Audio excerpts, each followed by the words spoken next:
नमस्कार, times of Swaraj में आप सबों का स्वागत है और मैं हूं संतोष सिंह। और आज हम टाइम्स ऑफ स्वराज में आपको दिखाने जा रहे हैं उस सच को जो आप 35 वर्ष की लड़ाई 35 इयर्स जो लड़ाई हमारे जवान, झारखंड की पुलिस हो या बिहार की पुलिस हो या सीआरपीएफ का जवान हो, वो लड़ाई जो उन्होंने लड़ी और आज पूरा देश कह सकते हैं कि नक्सल फ्री कंट्री हो चुका है। उसमें क्या क्या हुआ, कैसे कैसे हुआ, किस तरीके से एक एक कदम आगे बढ़ते हुए हमारा फोर्स वहाँ पहुँचा और आज स्थिति है कि पूरा देश ये बात कहने को गर्व महसूस करता है कि एक ऐसे आंदोलन को, हालांकि ये आंदोलन वैचारिक आंदोलन था, इस आंदोलन को इस तरीके से हम दूसरे नज़रिया से भी देखते हैं कि एक वैचारिक लड़ाई थी शोषण के खिलाफ। कहने को तो उस दौर में ये भी हुआ कि शोषण के खिलाफ ये लड़ाई लड़ी गई है और लेकिन बाद के दिनों में उसमें भी वो क्राइम का जो पुट होता है वो रंगदारी, फिर रैंसम, फिर लेवी वसूलने का दौर वो शुरू हुआ और वो शुरू होते होते एक क्लाइमैक्स पर पहुंचा जहां शोषण की बात अब दूर चली गई। नक्सली नेता खुद बड़े बड़े धनासेठ बन गए, उनके बेटे बच्चे बाहर पढ़ने लगे, फिर वो उसी दौर में लौट गए जिसकी लड़ाई वो लड़ रहे थे, जिस शोषण के खिलाफ। उसी शोषण के दौर में वो अपने कम्युनिटी के बीच उसी तरीके से शोषण के बीच आ गए, लेकिन वो लड़ाई अपने जगह पर रही, उसका कोई समाधान नहीं निकला। अगर हिंसक या कह सकते हैं कि एक ऐसी क्रांति जो बंदूक के सहारे बदलने की जो कोशिश इस देश में हुई, उसका क्या हश्र हुआ, अगर इस पर कभी इतिहास लिखा जाएगा या फिर उस दौर की कहानियाँ लिखी जाएगी तो फिर यहाँ आपको आना पड़ेगा कि वो दौर क्या था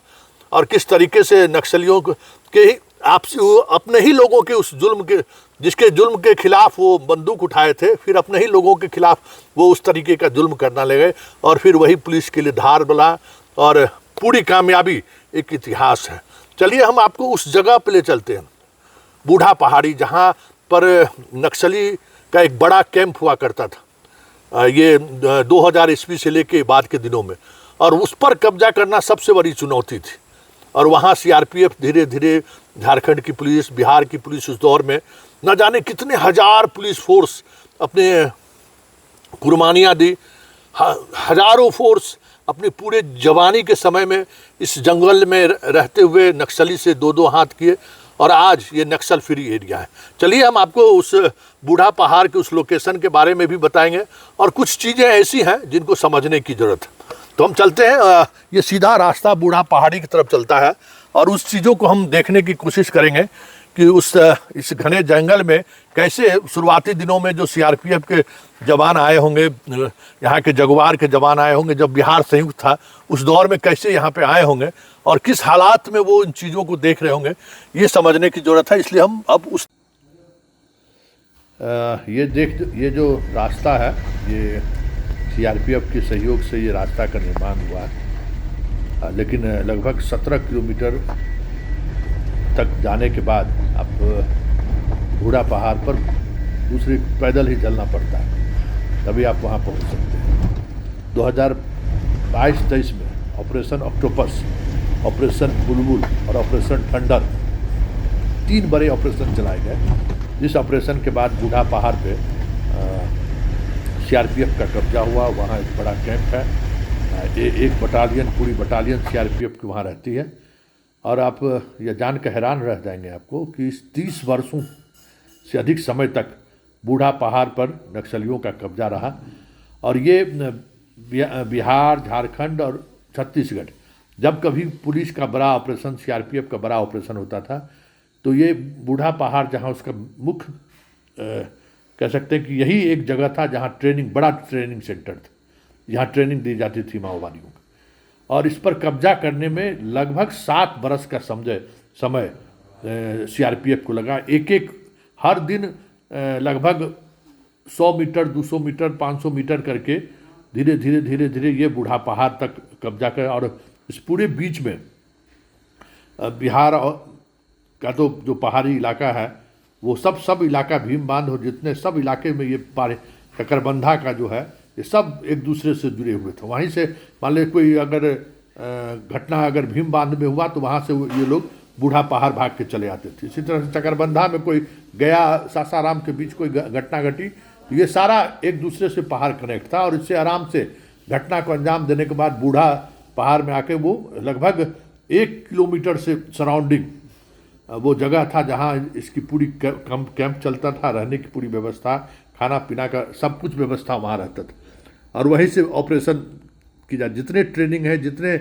जिसको आप शहरी नक्सली कहते हैं ना, अर्बन नक्सली, जो जानकार लोग जो एक विचार को लेकर अपनी बात रखने यहीं आके वो अपने विचार रखते थे, कैडर से मिलते थे। फिलहाल पूरी तौर पर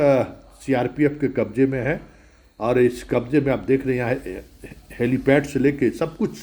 सीआरपीएफ ने अपनी बना ली। गजब का आप देख के लगेगा ही नहीं कि यहाँ कभी नक्सली रहा करता था। बहुत अच्छे तरीके से सीआरपीएफ ने इसको मेंटेन किया, अपना ये घर बनाया। और देख ही रहे हैं कि घर ये चारों तरफ जो दोनों तरफ देख रहे हैं छोटी छोटी नदियाँ हैं, आपको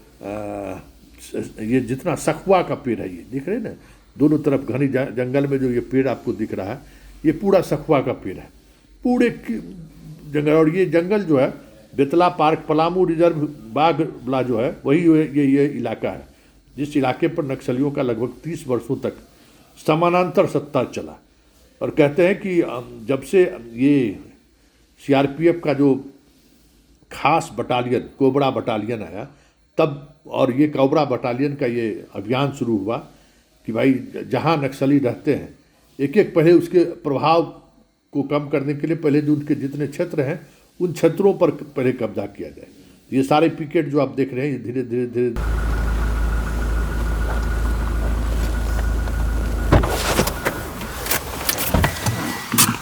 ये जो इलाका है ये आप पलामू व्याघ्र परियोजना आप जानते होंगे कि बेतला पार्क, ये वही इलाका है जो बूढ़ा पहाड़ी की तरफ ये रास्ता जाती है। और यहाँ से लगभग 18-19 किलोमीटर ऊपर उस पहाड़ी पे जो नक्सली का सबसे बड़ा इलाका था वो, जहाँ से वो ऑपरेशन करता था। और हर ऑपरेशन उस दौर में उनका सक्सेसफुल होता था इसलिए कि वहाँ लोग जाते थे लेकिन लौट आते थे। एक नई व्यवस्था जवानों ने मिलकर की कि नहीं हम वहाँ पे जाएंगे और वहाँ पर कब्जा करेंगे। और उसी दौर में हम जितना आपको दिखा रहे हैं पिकेट दिखा रहे हैं वो सारे पिकेट उस दौर में है कि किस तरीके से आगे बढ़ते गए हमारे जवान और एक एक करके सारे जगहों पर कब्जा करते चले गए। ये जो आप देख रहे हैं ये बूढ़ा पहाड़ी का ये रास्ता है, इसी रास्ते से आप सीआरपीएफ का वो कैंप भी आपको मिलेगा जहाँ हेलीपैड है। वहाँ से वो कोई बड़ा ऑपरेशन हुआ या कोई घटनाएं घट गई, जवान उनके घायल हो गए तो उनको फिर एयर एम्बुलेंस से उनको ले जाया जाता था। तो वो हेलीपैड भी इसी इलाके में है जहाँ से आप ऑपरेशनल गतिविधियों को वो संचालित करते थे। ये अब समझ जाइए कि ऐसी जगह पर आज भी, हालांकि बहुत सारी चीज़ें बदली हैं, लेकिन आज भी जिस तरीके से जो इलाका है किस तरीके से वहाँ दुर्गम इलाका, वहाँ कैसे ये लोग पहुँचेंगे अब आप ये समझ सकते हैं। यहाँ पहुँचने के बाद लगभग 8 वर्षों तक लगातार 17-18 में यहाँ पे सीआरपीएफ ने एम्बुश करना शुरू किया, मतलब आगे बढ़ना शुरू किया। और उस दौरान लगातार नक्सली और इनके बीच संघर्ष चलता रहा और संघर्ष के बीच धीरे धीरे एक एक कदम आगे बढ़ता हुआ आप सोच नहीं सकते हैं कि पूरे रास्ते में किस तरीके से छोटे छोटे झरना है, उस झरना में उनका रहना किसी तरीके से। एक बार निकले तो 4-5 किलोमीटर दूरी जाके वहाँ तक कब्जा किए, फिर धीरे धीरे धीरे धीरे धीरे जो लगभग 23 किलोमीटर का जो एरिया है उस एरिया पर इन्होंने डोमिनेंस बढ़ाया और धीरे धीरे वहाँ पे उसने कब्जा कर लिया। तो ये पूरी कहानी सामने छत्तीसगढ़ की पहाड़ी, हम चाहेंगे श्वेता दिखा दो कि ये जो पहाड़ी है उस पहाड़ी की उस तरफ छत्तीसगढ़ का वो इलाका है जिस इलाके में अभी भी नक्सल काफ़ी प्रभावी है। वहाँ अंतिम लड़ाई नक्सलियों से भारत सरकार के जवानों का चल रहा, अंतिम लड़ाई सारा बिहार झारखंड को खाली करते हुए ये अब छत्तीसगढ़ में लड़ाई लड़ रही है। इस पहाड़ी के उस पार छत्तीसगढ़ है और वहाँ पे अभी भी नक्सली हैं। मतलब पूरे जगह से कोशिश यही हुई सीआरपीएफ की कि एक एक जगहों पर खाली करते हुए, ये देखिए ये बूढ़ा पहाड़ जो है झारखंड और उत्तराखंड का ये छत्तीसगढ़ का ये पहाड़ी है। आपको याद होगा कि बिहार में भी जो है सासाराम से एक बड़ा पहाड़ी का एरिया था जो सारे एरिया इस पहाड़ी से मिलता था। जब कभी नक्सली हमले होते थे तो वो उस पहाड़ी के सहारे अपने बेस कैंप में, ये सबसे बड़ा कैंप हुआ करता था नक्सली का, यहाँ आकर वो ठहर जाते थे, पुलिस को वहाँ पहुँचना बड़ा मुश्किल होता था। तो वो सारे जो पहाड़ियों का जो कनेक्शन था, एक पहाड़ से दूसरे पहाड़ जाने का जो कनेक्शन था, उस कनेक्शन को सीआरपीएफ ने पहले तोड़ा और हर स्टेप पर सीआरपीएफ ने अपने कैंप बनाई, अस्थाई कैंप जो हम आपको दिखा रहे हैं वो अस्थाई कैंप बनाया, वहाँ वो रहे और धीरे धीरे करके एक एक जगह पे कब्जा करते हुए उनके मेन जो ट्रेनिंग सेंटर था, उसका कह सकते हैं कि उनका जो मेन वहाँ जहाँ से सारे